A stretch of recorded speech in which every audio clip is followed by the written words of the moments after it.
जहां रूस यूक्रेन की जंग में उलझकर अपने हथियार निर्यात में 92% तक की गिरावट झेल रहा है, वहीं इजराइल युद्ध के बीच व्यापार का नया चेहरा बनकर उभरा है।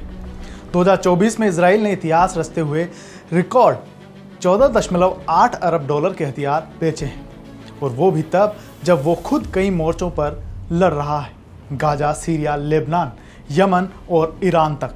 इजराइल के रक्षा मंत्रालय के आंकड़े बताते हैं कि 2024 में डिफेंस एक्सपोर्ट्स में 13% की छलांग लगी। 2023 में यह आंकड़ा 13 अरब डॉलर था, जो इस साल 14.8 अरब डॉलर तक पहुंचा।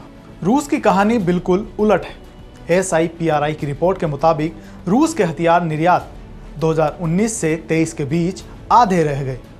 2021 से 24 के बीच रूस के निर्यात में 92% की गिरावट आई है।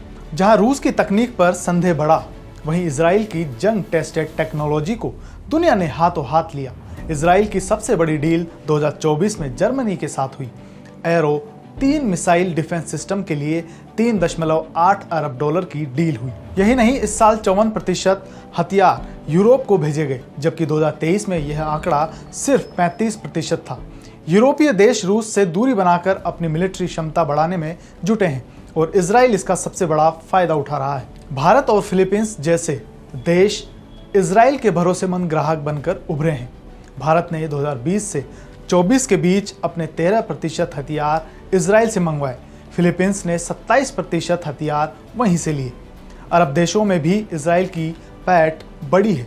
2023 में जहां बिक्री सिर्फ 3% थी, वहीं 2024 में यह 12% तक पहुंच गई।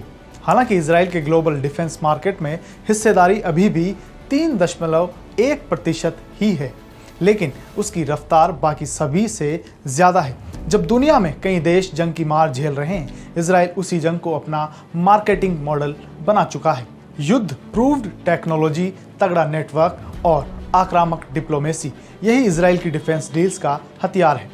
कह सकते हैं जंग इजराइल के लिए सिर्फ मोर्चा नहीं, मौका भी बन चुकी है। इस खबर पर क्या है आपकी राय, कमेंट कर जरूर बताएं।